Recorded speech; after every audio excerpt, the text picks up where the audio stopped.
Ndugu zangu wapendwa, nikukaribishe kwenye episode nyingine tena. Hii ni episode ya 3, bado tunaendelea na series yetu ya testimony yangu, safari yangu ya kipindi cha miaka 10 cha mateso ya pepo la uraibu na heka nyingine, lakini na namna ambavyo Mungu ameniokoa. Ninamshukuru Mungu sana kwa baadhi ya episode 2 ambazo zimetoka. Wengi wamekuwa wakibarikiwa na wengi wamepata ile courage ya kuja mbele na kushare. Wengine wanakuambia wanaona aibu, wengine kwa yale ambao wameyafanya hawadhani kama Mungu anaweza akawasamehe tena. Lakini ikiwa kama tulisamehewa, ikiwa kama nilisamehewa, ikiwa kama niliokolewa, ikiwa kama haya yote yapo kwenye maandiko, basi hata wewe pia inawezekana kwa 100% Mungu akakusamehe na akarenew pia. Wengi wamekuwa wakiniambia kwamba kaka, nimekuwa nikiomba sana, nimekuwa nikitafuta njia sana, lakini sipati jibu. Nataka nikwambie kitu kimoja. Mungu wetu anafanya kazi in a very mysterious way, kwa njia zake si kama za kwetu. Huwezi jua, pengine wewe kukutana na sauti hii hapa kwa wakati huu, kwa mtu ambaye kapita kwenye nyakati hizo na kukushirikisha kwa namna ambavyo Mungu amemuokoa. Pengine ni moja kati ya majibu ya Mungu ya namna ambayo sasa na kuandaa wewe, ni zamu yako na mlango umekwisha kufunguliwa, uko tayari kutembea. Wale ambao wamekuwa wakitamani kupata consultation, nilikuwa nahangaika kidogo kuweka mambo sawa ya kimtandao, sababu ya masuala ya umbali na harakati nyingine, lakini ndani ya siku chache tu namba itakuwa iko tayari na nitaiweka kwenye naniliwa hapo kwenye bio. Ukipata nafasi pita juu, tizama namba, nitumie message. Sasa WhatsApp tutaweka muda ili tuzungumze vizuri zaidi. Ombi langu tu moja kubwa ni kwamba unaponitumia ujumbe, na inanisaidia mimi kitu kimoja. Kuna swali napenda kuuliza watu. Kwani wewe mwenzangu, kwako wewe ulianza vipi? Ilikuwaje mpaka ukafika huko? Kwa nini nauliza ile swali? Kwa sababu mara nyingi sana linanipa idea, linanipa mwanga wa kujua nianze kukusaidia wapi, kukushauri vipi. Sina nia ya kukufanya uwe ashamed ama namna gani, hapana. Kwa sababu you're talking na brother ambaye amepitia kile ambacho unapitia, ameteseka to the same extent, higher or even low, ukilinganisha na wewe ambako uko sasa hivi. So kila kitu kitakuwa kiko sawa, tutakaa chini, tutapiga story, tutaongea. And good thing ni kwamba niko kwenye process ya kuandaa training session ambayo tutakuwa nafanya na watu, tutachagua watu wachache tufanye kwanza as a pilot, tuone itakwenda vipi. I will go with you kwenye series, kipindi cha muda wa miezi 3. This is totally free. I don't charge anything. Ni just time, lakini pia utayari wako wewe hapo kujifunza. Kumbuka nimesema kwenye episode iliyopita kwamba huu ni mfumo, ni series ambayo inakwenda kwa kipindi. Kwa nini nakwambia kwa kipindi? Kwa sababu unajifunza, unapo free akili yako, unapo renew akili yako, unakuwa vizuri zaidi, na unaendelea kupambana na adui ambaye hataki kukuacha kwa namna yoyote. Biblia inasema itafuteni kweli, lakini mkikwisha kuijua ile kweli itakuweka huru. Kwa hiyo tunaendelea kujifunza lile neno la kweli ili tuendelee kuwa huru kwenye maisha yetu ya kila siku na kuomba. Ukipata nafasi, hebu subscribe kwenye hii channel, share na wengine wengi, kwa sababu kwa kile ambacho nimekijua ni kwamba wengi wanateseka. Share na wengine wengi, tuachie comment, kila kitu kitakwenda sawa. Niandikie DMs, mimi na wewe tuwasiliane vizuri zaidi. Leo kuna kitu nataka kushare na wewe kwenye hii safari, kwenye hiki kipindi cha miaka 10. Kuna wakati ulifika nikawa najiuliza swali, kwa sababu nikana kwamba Holy Spirit alikuwa ananionyesha kwamba kuna siku kutoa tension. Unajua kwa watu wengine anaweza kuuliza, hivi Holy Spirit wewe anakuonyesha vipi? Holy Spirit wewe anaongea na wewe kwa namna gani? Je, ni vile kwa sauti unayosikia? Mimi mara nyingi sana ni kwenye stream ya mawazo yangu. Kuna wakati mwingine unaweza kukuta nasoma kitu, lakini kwenye kusoma kitu ghafla nikajikuta nikana kwamba kuna mtu ama kitu kinaniambia pay attention na unachokisoma, ama kitu kikaja kwenye kumbukumbu zangu, alafu kikaamsha hisia fulani kana kwamba I have to pay attention kwenye hiki kitu. Wakati mwingine anazungumza na mimi kwa njia ya ndoto. Kuna kipindi ambapo nilikuwa unaota tukio na kweli tukio linatokea. Unajua kabisa kama leo nimepata visitation, nimepata informations ambazo zinanisaidia mimi kwenye either engo moja ama engo nyingine. Inawezekana kawa ni onyo, inawezekana kawa ni taarifa. So kuna wakati nilikuwa nakaa naangalia, kila nikitizama naona ngoja kwanza, mbona kama sisi wote tunapambana na kitu ambacho kinafanana? Nikimwangalia mtu wangu wa karibu, yeye ana familia lakini ana wanawake wengi. Nikimtizama mwingine, na yeye pia ana familia lakini ana matukio mengi. Ukimwangalia mtu mwingine, unagundua na yeye naye yupo kama mimi, kwa sababu stori zetu zinafanana. Ukijiangalia wewe, mimi hapa nilipo, naona ngoja kwanza, mbona kama sisi wote tunafanana? Mbona kama tunapambana na kitu ambacho kina access kwetu sisi sote, lakini kinakuja kwa sura na njia tofauti tofauti. Nikimwangalia mtu aliyenitangulia, unaona kabisa huyu mwenzangu naye kwake kuna heka, kwa maana matokeo yanayomtandika mkewe sio ya kawaida. Ukiangalia huku unaona hasa hili swala likanifanya niulize swali tena. Nakumbuka ni kwenye maombi, tuwe makini na maombi ambayo tunaomba kwa moyo, lile ombi ambalo linatoka alafu linakuwa unalisindikiza na hisia, kana kwamba kwa moyo wako, kwa dhima ndani yako unataka kujua kitu. Nilimuuliza Mungu, hivi hiki ambacho mimi napambana nacho ama nimekuwa nikipambana nacho, hiki ni mimi mwenyewe kwa kosa nililofanya ama ni kitu ambacho kiko kwenye familia ama kwenye ukoo kwa kipindi cha muda mrefu kidogo, lakini sikioni ama watu hawakioni? Kumbukumbu zangu zilinirudisha kwenye kitabu cha Ezekieli sura 22 mstari wa 30. And I was like, wow, this makes sense, kwa sababu inasema, nami nikatafuta mtu miongoni mwao atakayelitengeneza boma na kusimama mbele zangu mahali palipobomoka kwa ajili ya nchi, nisije nikaiharibu, lakini sikuona mtu.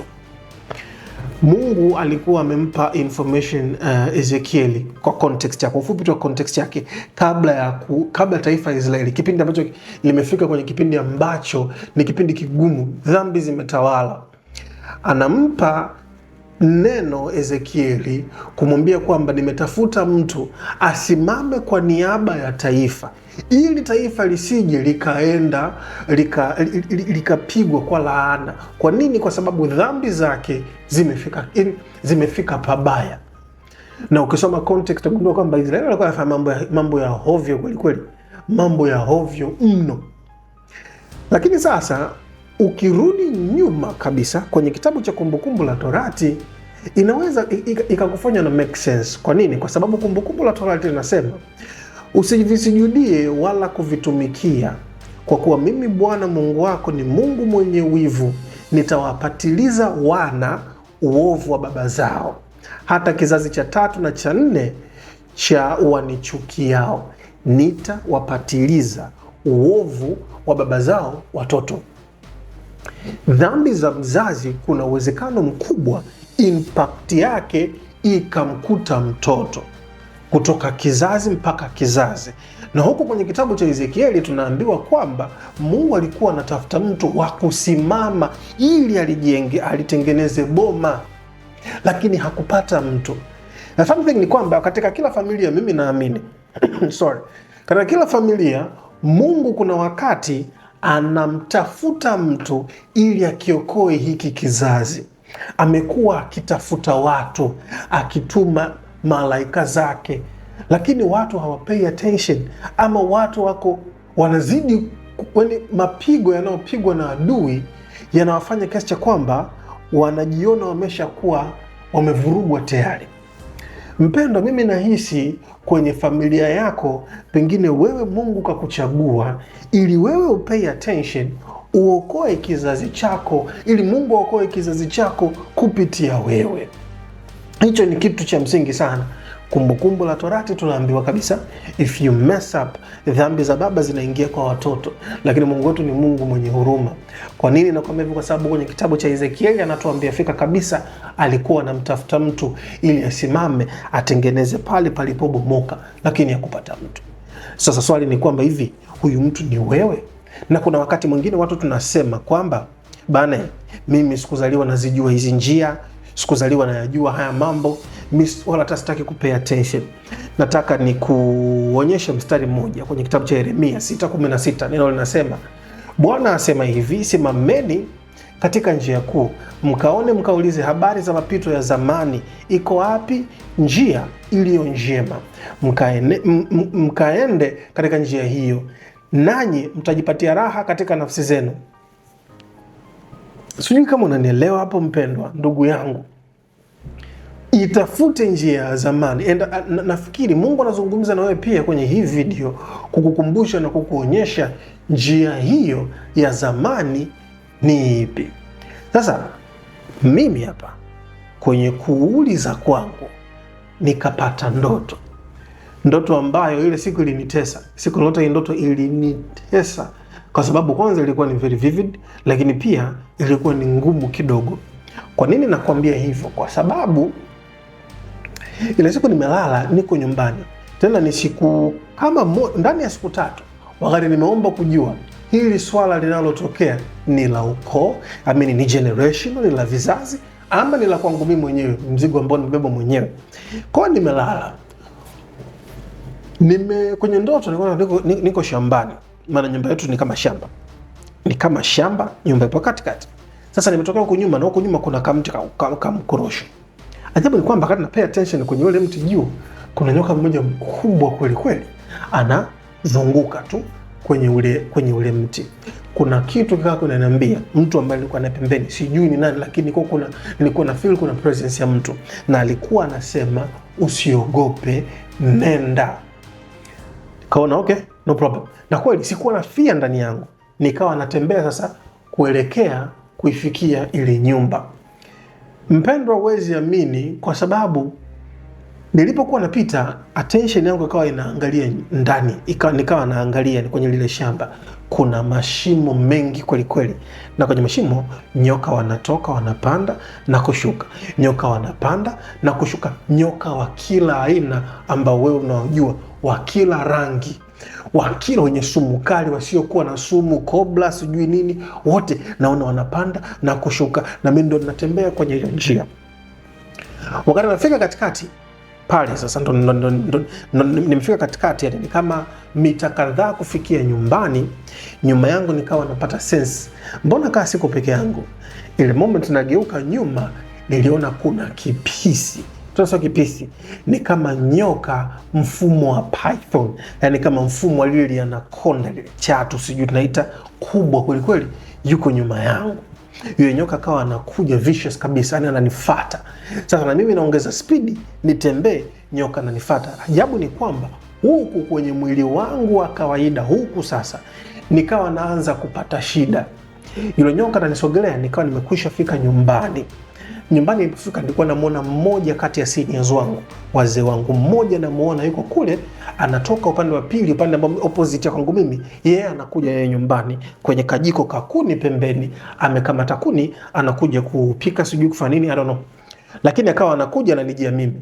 Funny thing ni kwamba yeye anaona kinachotokea kwangu mimi, yeye akawa anaogopa. Muoga to the point ka drop kuni zake, anashangaa. Mimi sasa wakati wa pili huku, yule nyoka kashanisogelea, kaanza kunifunga, anataka kunimeza. The moment amenitight, anaanza kunisqueeze, nikashtuka. Nimeamka, mwili wangu ni mzito in a way, yani kama nimebeba vitu vizito, lakini mwili wangu ni mzito, siwezi kukuelezea. Nimeamka, nikaenda kujisaidia, najivuta. Nimetoka chooni, nimefika, nimekaa kitandani, nimenamisha kichwa chini. Nikakumbuka, ni kama sauti tu kaniambia sali. Nikaanza nikasali. Tena sala yenyewe ilikuwa ni fupi tu. Sala yenyewe ilikuwa ni fupi kwa kweli. Mungu wangu, naomba nisaidie, niokoe. Sijui nateseka na nini. Kuna roho inaniandama, naomba uniokoe. Basi Bwana. Ile narudi kitandani nalala, nimeamka pale pale kwenye ndoto ile ile, sehemu ile ile nilikoishia. Nimeamka pale pale, yule nyoka kanikamata, lakini safari hii sasa mikono yangu imeshika kuna upanga ambao nimebanwa nao. Kwa hiyo kila alipokuwa akinifunga, yule nyoka alikuwa anajikata mwenyewe. Baada ya kuona maumivu yamekuwa makali, yule nyoka akajifungua kwa hasira, akaniacha, akaondoka. Nikaamka tena, nimekaa mwepesi. Nimeamka, nimekaa na tafakari ile ndoto, ndo kumbukumbu zikanijia kwamba what you are dealing with ni kitu ambacho ni generational, kimekuwa kwenu kwa muda mrefu. Na hapo ndipo ambapo nilikuja kujifunza kitu cha msingi sana kwenye vita za kiroho ambacho wengi hatukijui. Have you ever wondered why? Unaweza ukaombewa, pepo likaondoka, lakini baada ya muda kidogo tu kuna vitu unahisi kana kwamba hujaokolewa. Unakwenda unasali, umemaliza kabisa kusali, unahisi kama bado kuna kitu kinakushikilia. Tena hasa kwenye hili pepo, wengi wanakuta wanasali, Mungu nisamee, Mungu nisaidie, sijui nifanye vipi, lakini unahisi kabisa, mbona sioni impact, mbona sioni nikimove kutoka hapa kwenda hatua inayofuata? Kwa nini? Video iliyopita, sehemu ya pili, part 2, nilikuambia kuna zile stronghold. Lakini leo ngoja nikuongezee kitu kingine ambacho kwenye vita za kiroho ni cha muhimu sana kukielewa. Kitu cha msingi cha kukijua kwenye vita za kiroho, ulimwengu wa roho unaendeshwa na kanuni. Moja kati ya kanuni kubwa ni nani mwenye mamlaka. Mwenye mamlaka anatoa authority, yani ikifanyike. Mfano, Kristo anasema mamlaka yote ya mbinguni na duniani nimepewa mimi, alafu akatupa sisi mamlaka ya kukanyaga sijui simba, sijui nini na nini, ya kukemea mapepo na kila kitu. Na kaka, tunaendelea kwenye hiyo, naomba nikukumbushe, watu wengi wanasema mimi siamini kwenye mapepo, mimi siamini kwenye haya mambo. Nataka nikukumbushe kitu. 3/4 ya kazi ya Yesu, ukisoma Agano Jipya, vile vitabu 4 vya Injili, utakujua kwamba Yesu alikuwa anaspendi muda mwingi sana kwenye kufundisha na kuyatoa mapepo, na hata wanafunzi wake aliwapa hiyo task ya kwenda kuyakemea mapepo. Narudi kwenye point yangu, tuje kuelezea siku nyingine kuhusu hiyo point vizuri. Narudi kwenye hiki ambacho nataka tujikite zaidi. Kwa hiyo ulimwengu wa roho unaendeshwa na mfumo wa kwamba nani mwenye mamlaka. Kumbuka kwenye Agano la Kale Mungu aliwapa mamlaka Adamu na Hawa. Binadamu tulipewa mamlaka. Ukisoma vizuri Mwanzo, kitabu cha Mwanzo kimeweka wazi, na tuumbe binadamu kwa mfano wetu, aende akatawale kila kitu. Neno utawala, mwanadamu alipewa utawala. Adui alipokuja alifanya triki kidogo ili kuruhusu yeye kupata mamlaka. Kumbuka wakati anaenda kumtriki Kristo, wakati anaenda kumjaribu Yesu, alimwambia, kuna kati ya majaribu matatu, kuna jaribu moja alimwambia fika kabisa, ikiwa wewe utaniangukia na kunisujudia mimi, nitakupa tawala hizi zote ya hii dunia na fahari zake, kwa maana nimepewa ili niweze kumpa yoyote nimtakaye. Nimepewa. Kristo wakati anaondoka, mamlaka katuachia sisi. Sasa sisi tunadili na vita ya viumbe ambao hawana miili ila wana roho, na roho zao zinauanda hapa duniani zikitafuta access ya nani, zifanye kazi gani kupitia mtu gani. Na ndiyo maana unasikia Hollywood leo mtu anasema ameuza roho yake. Huwezi ukauza kitu ambacho you don't own. Anachouza ni ile access ya kwake yeye, kwamba unaweza ukatumia mwili wangu, kwa mimi nitaweka pembeni will yangu, alafu tusaini mkataba. Wewe unanipa mimi kila ninachokitaka, wewe na kuruhusu kutumia mwili wangu, kutumia akili yangu, kutumia fame na kila kitu. Alafu kupitia hiyo influence wanapitisha ajenda zao kupitia watu. Huku mbele tunapoendelea, kuna masomo mengi sana ambayo nitakuwa na share na wewe, hasa vitu vya kuzingatia kwenye masuala ya spiritual warfare. Kimoja tu nikupe kidokezo ambacho nakiandalia somo lake, ni kuwa na jifunza kitu kimoja kuhusu hierarchy ya masuala spirits, hierarchy za masuala ya spirit. Kuna wale watano ambao wanafahamika kama 5 generals, majenerali watano. Humo ndani sijui kuna Leviathan, kuna Asmodeus, sijui kuna nani, wako watano. Sasa the funny thing ni kwamba hawa watano wao wanatafuta mamlaka, na mamlaka mara nyingi wanayofanya ili wapate access ya kupitisha agenda, kufanya wanayoyafanya. Hawa watano unakuta huyu yupo kwenye area fulani, huyu yupo kwenye area fulani. Kwa mfano, watu ambao wanapambana sana na heka za ngono, masuala ya uraibu na nini, lipo pepo ambalo lina huo utawala wake. Chini yake lina maelfu kama sio mamilioni ya mapepo ambayo limeassign kwenye kuhakikisha kwamba yanakutorment, kukupika ili upate kupenyeza zile agenda za kwa wao. So hawa watano wakipata access kwa kiongozi, ndio maana unakuta nchi zinahalalisha hili, zinahalalisha zile, zinazifanya ziwe policies, na zinatumia forces ili kuhalalisha hizo policies zao. Sitaki kugusa sana masuala ya politics, tukasumbua, lakini huo ni mfano. Wapiga mahesabu, ikiwa mtu wa kawaida anaweza akawa possessed tu, alafu kwenye kuwa possessed lika control kumtupa kushoto, kumtupa kulia. Kumbuka Kristo alikutana na kijana ambaye pepo ilikuwa linamrusha linavyotaka, linambedua linavyojisikia.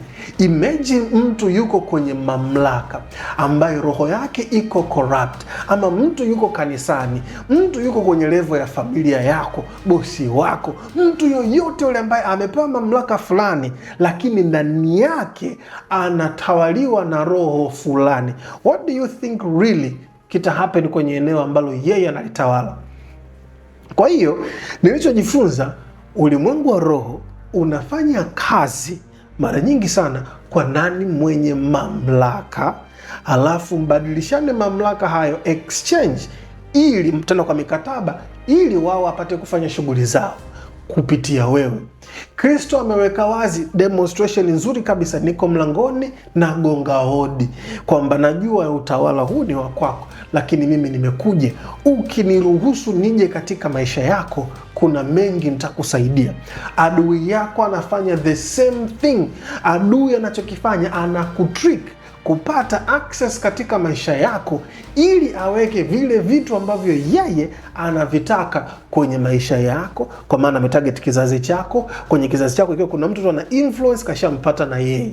Lakini katika hivi vyote Mungu anatizama kwa ukubwa wake, na kwenye kila level ya familia yuko mtu ambaye Mungu anamuita, yuko mtu ambaye Mungu anamwamsha, na mtu huyo ni wewe hapo. Na ndiyo maana unajikuta you pay attention, unasikia like mbona kama kuna kitu kama kwamba ni sauti ya Mungu anazungumza na wewe, pengine kakuchagua wewe usimame kuhakikisha kwamba udhalimu wa adui ambao anaofanya kuja duniani kupitia kwenye familia yako unaishia kwako, wewe unafunga huo mlango. Yako mengi sana ya kujifunza. Mpendwa, nilikuja kugundua kitu kimoja. Akishaona uko active sana, uko physical, anakuhamishia kwenye ulimwengu wa ndoto. Lengo ni lile lile. Akiona wewe alikuwa ananufaika sana, alikuwa na benefit sana, amewapata wadada wengi, amevunja destiny za watu wengi, ametengeneza traumas kwa watu wengi sana. No wonder why wajikuta, kwa mfano, umekutana na mwanaume kaja yuko so sweet, lakini all of a sudden kakuvunja moyo to the point mpaka hii leo hauamini kwenye kitu ambacho Mungu alikireinstate yeye mwenyewe. Hauamini kwenye upendo ikiwa wewe uliumbwa kwenye upendo. Hauamini kwenye huduma za watu kwa sababu ulivunjwa moyo na mtoto wa mwenye huduma, au hata wewe ulikuwa violated na mwenye huduma, mchungaji ama mtu yoyote. Destiny yako ya kusaidia huduma, destiny yako ambayo mtoto wako anatakiwa kupitia kutoka kwako kuja kuleta makubwa, shetani alishapitisha crack mapema sana, kasha assign mademons kwenye maisha yako na vurugu zinaendelea. Imagine mtu, kwa mfano, kama kwenye kitabu cha kale, wana wa Israeli wanakwenda katika mji wa Yeriko, wanakutana na mwanamama kahaba, lakini Mungu alikwisha kumuita yule mwanamama muda mrefu. Moyo wake ulikuwa tayari uko shift kutoka Jericho kuelekea kwenye nchi ya ahadi kuelekea kwake Mungu. Na hata wakati kuta za Yeriko zinavunjwa, yule mama alibakia salama. And the beautiful fantastic thing, kutoka kwenye kizazi cha kahaba, yes, nasema hivyo, kutoka kwenye kizazi cha kahaba, kizazi chake ndo alikotokea Kristo. No wonder why adui ana shida na watoto wadogo muda mrefu sana. Yeye anataka watoto wadogo, anaanza na akiwa mdogo. Alianza na mimi kunivunja akiwa mdogo. In ways that I can explain, takuja kukwambia mara ngapi ambapo nimeponyoka kwenye ajali ambazo I cannot explain until today. So adui mara nyingi sana anaangalia kwenye hiki kizazi, nani nimpate. Nikipata access kwake, yeye kanisainia mkataba. Nikisha saini mkataba na yeye tu, nimemaliza, kwa maana nitaendelea kukisumbua hichi kizazi mpaka atakaposimama mtu mwingine tena kuhakikisha kwamba hili analimaliza. Lakini ni kusomea huu mstari afu and then nitakwambia kitu. Ezekieli 18:20. Mpendwa, kuna faida sana ikiwa wewe utamsikiliza na kusimama kwenye haki ya Mungu.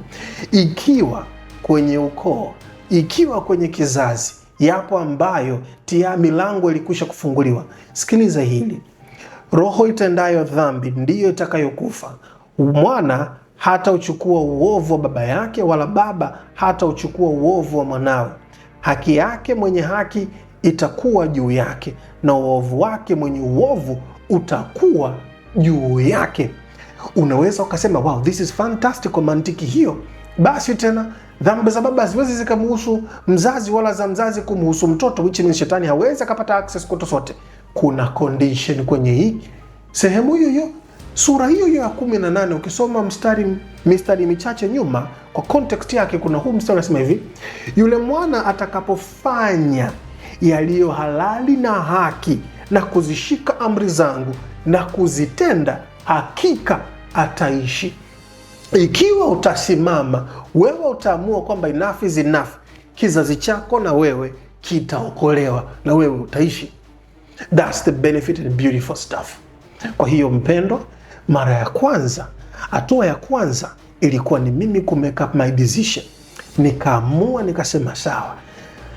Nikawa napita kwenye kipindi ambacho kila nikianguka narudi kwa baba, kila nikianguka narudi kwa baba. Lakini kila nikianguka nilikuwa najifunza kitu. Nikianguka najifunza, kumbe kuna hili. Nikianguka najifunza, kumbe hivi ndivyo anavyonijia leo. Nikianguka najifunza, kumbe anakuja kwa staili hii. Na hizi zote nitaweka hapa ili wote tujifunze. Ila kikubwa ambacho kiliniacha mdomo wazi, nimekwambia kwamba alipoona uelewa wangu unaanza kukaa sawa, naanza kuwa huru kutoka kwenye hivi vifungo, adui alitaka kutafuta tena access kwa tricks. Tena trick yake alitaka kunipeleka kwenye ulimwengu wa ndoto. Oh my brothers and sisters, vitu ambavyo nime-experience kupitia ndoto I cannot explain. Lakini nilijua tu kabisa kwamba ana access. Na the funny thing ni kwamba kinachotokea kwenye ulimwengu wa ndoto, you have to be very careful, kwa sababu unaweza ukatoa consent, unaweza ukasaini mkataba kwenye ulimwengu wa ndoto, vivyo hivyo vitu vikawa viko active kwenye ulimwengu huu hapa wa damu na nyama. Mfano mzuri, Mfalme Suleiman, yeye hakuwa na elimu kubwa sana. Alikuwa ni bwana mdogo tu wa miaka 12. Wakati anakabidhiwa ufalme akiwa teenager, kwenye ndoto alimuomba Mungu ampe busara, hekima na maarifa ya kutosha. Na kweli Mungu akampa kwenye ndoto. Alipoamka alikuwa na vile vitu ambavyo alipewa kwenye ndoto. Yosefu, Farao wakati huo, alipewa maelekezo kwenye ndoto juu ya nini kitakuja kutokea. Aliposikiliza ushauri, yalipotokea alikuwa amekwisha kujiandaa.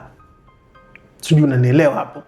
Danieli alipewa taarifa za falme zitakazokuja baadaye kupitia mfalme Nebukadneza na baadaye kupitia yeye mwenyewe. It was terrifying ndoto, yes, lakini Mungu alimpa taarifa ya mambo yatakavyokuja kuwa kwenye kizazi hiki cha kwetu, nafikiri na vizazi vijavyo. Na kweli yakatokea. Tusidharau ulimwengu wa ndoto. Wengi tunapigwa sana, tunatoa sana hakimiliki kwenye ulimwengu wa ndoto. Nitakuja kukusimulia kwenye episode inayofuata heka za ndoto na namna ambavyo adui anataka akutoe. Akiona uko active huku, anahamia na wewe kwenye ulimwengu huu mwingine huku. Kuna mambo ambayo ni muhimu kujifunza. Kuna umuhimu wa kukaa chini na kuanza kuwa makini juu ya haya maswala, kwa maana ndoto zina maonyo, ndoto zina maelekezo, ndoto zina mawazo, lakini ndoto pia zina mafundisho. Mimi na wewe tukutane kwenye episode inayofuata. Mungu akubariki sana.